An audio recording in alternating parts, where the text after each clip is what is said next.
Bonjour à tous, je viens aujourd'hui pour discuter de cette conjonction. Notre Soleil est en train de traverser le groupe des Pléiades avec Alcyone, le grand Soleil central, et il va y avoir toutes sortes de champs d'énergie, de lumière qui vont arriver. Donc les Arcturiens nous invitent à imaginer trois lignes temporelles possibles. La première, ça serait que cette lumière qui vient des Pléiades, permettent à l'humanité de s'élever au-dessus de cette maladie, au-dessus de ce virus, pour ne plus être atteinte. La deuxième ligne temporelle possible, on a besoin on peut visualiser les trois d'un seul coup, c'est que quelqu'un de très important et très connu découvre une cure naturelle et la rende disponible. Et la troisième cure, ça serait que l'humanité s'élève au niveau de la fréquence et permette d'éliminer complètement ce virus. Donc voilà, ces trois lignes temporelles qui vont... il faudrait qu'au moins une de ces trois lignes temporelles soit suffisamment... parce que tout dépend de notre volonté collective, hein. Tout est créé et recréé des millions de fois, des milliards de fois toutes les secondes. On est en train de se recréer. Notre conscience, pas qui nous sommes réellement, qui ne change pas. Au départ, la personnalité reste stable à l'intérieur, mais tout est en train de tout change. Et donc, on doit déterminer cette volonté pour arriver à s'élever au-dessus de ça, hein, parce qu'on a besoin de passer à autre chose. Donc, je tirais 10 cartes avec le tarot des anges pour voir un petit peu pour cette semaine. La situation, c'est le bonheur. La situation, c'est le bonheur. On va tirer les 10 cartes quand même. C'est la carte du bonheur. Hein. Donc le bonheur, c'est quelque chose qui doit être indépendant, qui ne doit pas être conditionné par les circonstances extérieures. Cela dit, une fois qu'on a fait notre travail intérieur, il y a des choses qu'on ne peut pas faire. On a besoin de la réflexion de l'univers pour arriver à avancer. Hein. On a certains pouvoirs, mais on n'a pas tous les pouvoirs de transformer le monde. Hein. Donc c'est à nous de faire notre propre travail. Ce qui vient autour de cette situation, c'est la détermination. Je vous laisserai les interpréter. C'est arriver à se déterminer pour enlever les obstacles qui nous permettent d'avancer vers nos objectifs. Ce que l'on voit devant nous dans notre esprit conscient, c'est la guérison. Il y a cette guérison qui est en train de se passer. Hein, donc ces trois lignes temporelles assistent avec la guérison de ce coronavirus. On a besoin d'en sortir. Ce que l'on a dans notre subconscient, c'est le passé lointain, c'est la réjouissance. Et là où on en est actuellement, la situation, c'est l'optimisme. On reste concentré sur les miracles, sur la possibilité de la transformation. Ce qui vient dans le futur immédiat, c'est le bien-être. Nouveau niveau de bien-être, la qualité de la vie. Il n'y a vraiment que ça qui est beaucoup plus importante c'est ce qui est vraiment important. On doit d'abord commencer à s'occuper de notre bien-être avant de pouvoir s'occuper du bien-être des autres. Il ne faut pas mettre les priorités. Alors notre force dans cette situation, c'est la réparation, c'est d'arriver à réaligner et remettre en place toutes ces énergies qui ont besoin d'être réalignées, de pouvoir adresser ces choses, on va voir, pour leur permettre de retrouver l'harmonie, hein, toutes sortes de choses dans notre passé, parce que quand on regarde notre passé, on se dit si on savait à l'époque ce que l'on sait maintenant, on aurait fait les choses différemment, les choses auraient été différentes, mais on peut pas revenir en arrière. Par contre, on peut apprécier le fait que ces choses nous ont énormément appris de choses, hein, toutes ces expériences, même parce qu'on aimerait bien, hein, pouvoir revenir en arrière pour revivre les situations avec la connaissance qu'on a appris des expériences. Mais c'est des expériences qui nous ont permis justement d'apprendre ces choses.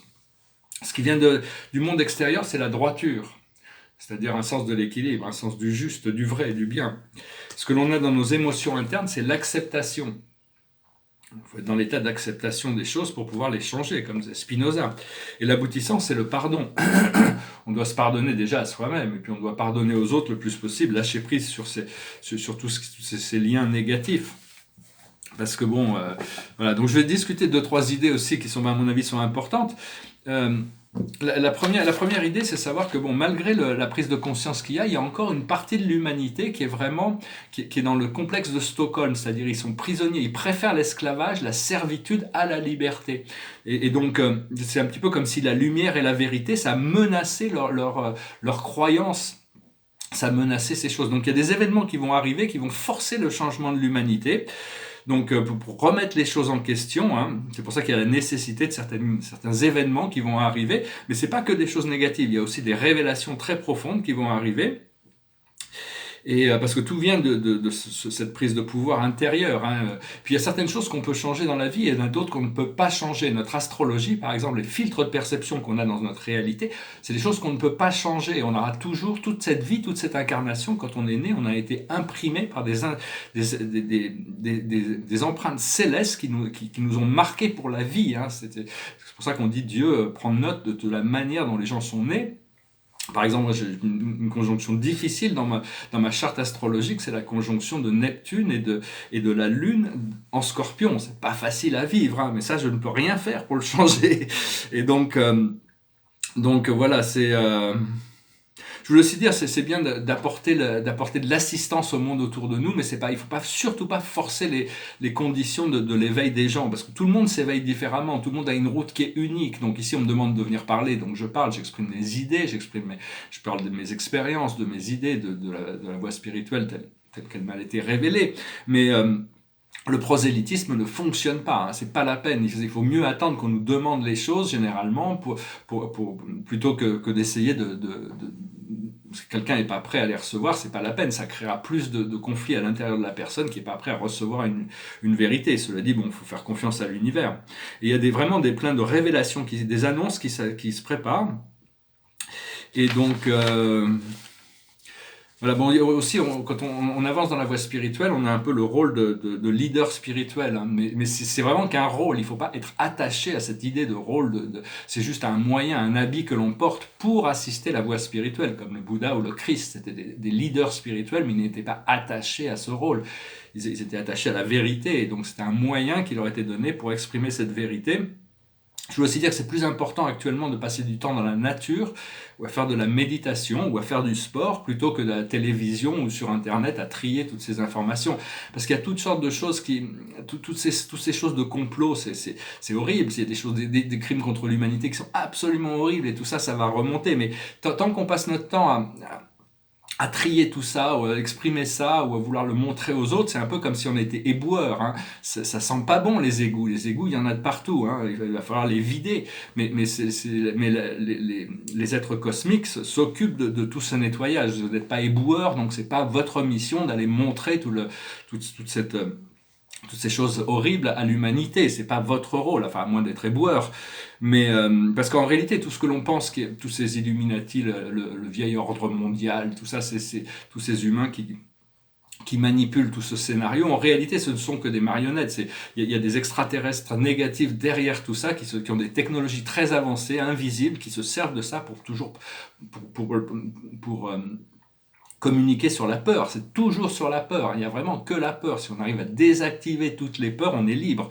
Et donc, mais il va y avoir des interventions extraterrestres, des extraterrestres positifs qui vont utiliser leur technologie pour désactiver tout ça. Donc, il n'y a vraiment pas besoin de s'inquiéter. Il faut vraiment se concentrer sur nous-mêmes. Parce que de toute manière, même si c'est les forces de l'obscurité, ils connaissent pas les plans supérieurs, ils connaissent pas la loi divine, ils connaissent pas Dieu, ils sont complètement pris dans leur propre jeu, mais ils peuvent pas réussir, hein. Ils savent, on leur a dit, mais ils continuent quand même. Donc bon, il faut laisser le procédé, il faut avoir confiance. Savoir que la peur n'a aucune place dans le nouveau monde, hein. On peut pas se présenter devant si les gens qui n'ont pas fait le travail intérieur, quand la porte de la liberté, de la lumière va s'ouvrir devant eux, ils ne pourront pas passer parce qu'ils voudront emmener tous ces bagages intérieurs qui n'ont pas fait le travail, et donc ils vont se retrouver bloqués, ils vont devoir revenir en arrière pour faire ce travail. Donc on doit continuer et pas se juger soi-même quand ces peurs arrivent, parce qu'elles font partie du procédé, mais on doit être conscient sur les tenants et les aboutissants des choses. Et parce que votre vie, elle est à vous, hein, elle est à vous. C'est pas la religion ou les gouvernements qui vous donnent votre vie, c'est vous, c'est Dieu à l'intérieur de vous. Et cet accès à cette lumière, cette libération, c'est pas celui qui a le plus de connaissances, hein, c'est juste celui qui est le plus sincère et le plus ouvert. Il suffit, mais même pas le plus, il n'y a pas de compétition, c'est juste arriver à trouver cette sincérité, cette ouverture qui nous permet, on n'a pas besoin d'accumuler des connaissances ou quoi que ce soit, on a juste besoin d'être ouvert et de recevoir, être nous-mêmes, hein. Parce que la vie sur Terre, c'est juste une expérience, alors que la vie éternelle, c'est notre nature véritable. Et de toute manière, on va devoir y retourner. Et donc, Et personne ne peut prendre votre place, hein, ne peut prendre votre place dans ce procédé parce qu'on assiste quand même le plan terrestre et personne ne peut prendre votre vie éternelle de toute manière. Hein. Les gens peuvent faire toutes sortes de choses qui se passent sur le monde, sur le plan physique. Hein. On peut même être condamné à mort comme Socrate par exemple, condamné à mort pour des choses ou le Christ qui ne sont pas du tout. On peut prendre cette vie terrestre, mais on ne peut pas prendre la vie éternelle. Donc c'est bien d'être vrai par rapport à soi-même parce qu'à la fin tout le monde doit faire face à soi-même, faire face à Dieu. Et donc bon, enfin, je sais pas, je vais rester léger de toute manière. Hein, mais enfin, il y a beaucoup de valeur dans l'assistance qu'on peut donner au monde actuellement, hein, l'humanité, à la planète. Et puis aussi dire qu'il y a beaucoup de gens qui préfèrent vivre avec une maladie physique plutôt que d'adresser des problèmes émotionnels ou des vieilles croyances. Hein. Ils sont tellement attachés à leurs vieilles croyances et ils ne veulent pas faire face à leurs problèmes émotionnels, donc la maladie vient. Et donc ils préfèrent avoir une maladie physique, et ça on peut pas, c'est le libre arbitre aussi, on peut pas les forcer à adresser leur monde émotionnel ou à abandonner une croyance. C'est un peu chacun qui doit déterminer ça. Et donc voilà, hein, qu'est-ce que je voulais dire d'autre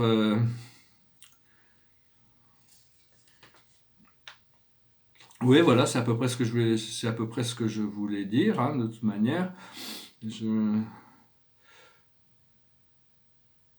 Voilà, bon, j'ai fait le tour hein, du petit message que je voulais délivrer aujourd'hui. Alors on passe à travers il y a notre soleil qui passe devant les Pléiades, c'est une sorte de nuage stellaire à la fin du taureau. De la constellation du taureau, ça se voit dans le ciel, c'est 7 étoiles qui sont, on les voit comme un nuage stellaire, elles sont très belles. À chaque fois que j'ai été là-bas, j'ai eu l'occasion de visiter, j'ai vu ça comme immense, avec des centaines et des centaines et des centaines de systèmes, mais nous on n'en voit que 7 ici. Et Alcyone, c'est vraiment le centre de notre univers local. Hein. Et on va s'apercevoir qu'en réalité, on a l'impression que l'univers, c'est juste une sorte de bulle d'après les croyances contemporaines, qui part à l'infini et qui a commencé avec un atome et qui maintenant, boum, fait boum, et puis bang, et puis qui part à l'infini. Alors qu'en réalité, la vie, tout est concentrique, tout est circulaire. Depuis l'atome, il y a les électrons qui tournent autour du proton, comme la vie tourne autour de nous. Comme la Terre tourne autour du Soleil, comme les nuages stellaires tournent autour de la galaxie, on s'apercevra que toutes les galaxies tournent autour d'un centre invisible. Tout est fait de la même manière. Hein. Dieu n'a pas tout créé. Bon, c'est une création qui nous dépasse complètement, mais bon, on doit pouvoir accepter et comprendre certaines choses qui vont nous permettre d'évoluer à plein de niveaux. Très bientôt, il va y avoir une sorte la conscience, la connaissance intellectuelle et émotionnelle va être élevée, hein, on va être plus intelligent aussi. Et donc, derrière moi, c'est un autoportrait en dragon, hein, parce que il est signé le 13 avril 2009. Et c'est parce que je suis dragon ascendant dragon, hein, les dragons sont très pointus, enfin ils sont très perfectionnistes, et on est tous connectés à un dragon. Dans la 6e dimension, on a tous notre dragon, et ce dragon, c'est un être élémental qui a cette connaissance de l'antigravité. C'est-à-dire, ils ont un énorme corps, des tout petites ailes, mais ils arrivent quand même à voler. Et ils existaient sur Terre pendant très longtemps. D'ailleurs, dans la mythologie aussi bien asiatique qu'européenne, on parle de dragons, mais on les a dualisés, exterminés, mais bon, ils nous ont pardonné, mais ils existent toujours là-haut, et c'est les gardiens des feux sacrés. Mais en méditation, vous pouvez demander à connecter avec votre dragon. Je veux dire aussi, quand on s'élève dans la lumière, dans la connaissance, on prend conscience que notre être véritable est Dieu. Et les êtres ascensionnés, ils ont unifié avec leur conscience divine. Et pendant très longtemps, il y en a, mais on veut pas, c'est mieux de se présenter comme guide que plutôt que de jouer à Dieu. Hein. Par contre, dans le passé, l'humanité était tellement endormie qu'il y a des êtres extraterrestres qui sont venus et qui ont manipulé la conscience humaine en jouant à Dieu. Enfin, disant je suis Dieu, comme les Anunnaki qui ont manipulé tout ça, c'est ce programme chez les Sumériens, qui ont manipulé, c'était assez négatif quand même, parce que ça les servait, ils voulaient créer une race d'esclaves, alors qu'il y a d'autres entités qui sont venues de la lyre, comme les dieux égyptiens, ou de Cassiopéia, comme les dieux grecs, qui étaient beaucoup plus positifs. C'était des dieux parce qu'ils étaient très très avancés. Mais enfin maintenant, tous ces guides, tous ces êtres positifs sont en service à l'un. Ils sont là comme des guides et en assistance à l'humanité. La conscience a évolué depuis le passage du Christ, hein, tout a été remis à jour, mais enfin ça a pris 2000 ans pour qu'on en arrive à cette position. Alors ici c'est un tableau, c'est un autoportrait astrologique Je le trouve très beau, hein, je le trouve très, très, très lumineux. Et il y a toutes ces planètes autour, hein, donc mais ça, c'est des choses qu'on ne peut pas changer. De toute manière, notre astrologie, notre astrologie natale, parce que toutes les planètes sont constamment en mouvement, mais toute notre astrologie natale, c'est vraiment toute notre vie, on doit vivre avec. Donc on doit essayer d'intégrer le mieux possible ces connaissances, enfin, ces rapports de proportion entre les énergies qui filtrent notre expérience.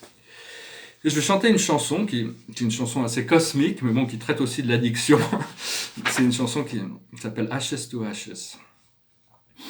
Do you remember a guy that's been in such an early song? I've heard a rumor from ground control. Oh no, don't say it's true. They got a message from the action man. I'm happy, hope you're happy too. I've loved all I needed love, solid details following. Shrieking of nothing is killing just. Picture of jab girls in synthesis and got no money and got no hair.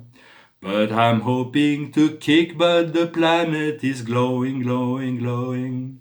Ashes to ashes, funk to funky.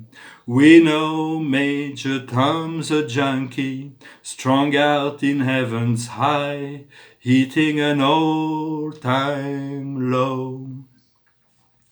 Time and again I tell myself, I'll stay clean tonight. But the little green wheels are following me. Oh no, not again. I'm stuck with a valuable friend. I'm happy, hope you're happy too. One flash of light, but no smoking pistol. I've never done good things. I've never done bad things. I never did anything out of the blue. Whoa. Want an axe to break the ice. Wanna come down right now. Ashes to ashes, funk to funky. We know Major Tom's a junkie, strung out in heaven's high, eating an all-time low. My mother say, to get things done, you better not mess with Major Tom. My mother say, to get things done, you better not mess with Major Tom. My mother say, to get things done, you better not mess with Major Tom. Super Chance, c'est la suite de Space Oddity. On perd le Major Tom quand il part dans l'espace sur la Lune, on le perd et on le retrouve dans cette chanson. Enfin bon, en la chantant, je m'aperçois qu'il y a beaucoup de choses cachées, vous savez, dans la musique, ce sont des choses très personnelles à l'auteur, mais qui révèlent certaines choses. Je vais tirer une dernière carte pour voir. Donc j'espère que vous vraiment on va pouvoir utiliser cette semaine ce pouvoir d'intégrer cette lumière violette qui arrive Et donc la situation, c'est le 3 de Michael. Rompre avec le passé et sortir grandi d'une situation que vous vivez aujourd'hui. Le temps finit toujours par guérir les blessures les plus profondes. Donc c'est vraiment, ce point de guérison. On continue à se tourner vers notre source pour demander la guérison, la complétion, la réparation, l'harmonie dans notre vie. Je vous salue, je vous souhaite une excellente journée, je vous dis à bientôt, Namaste.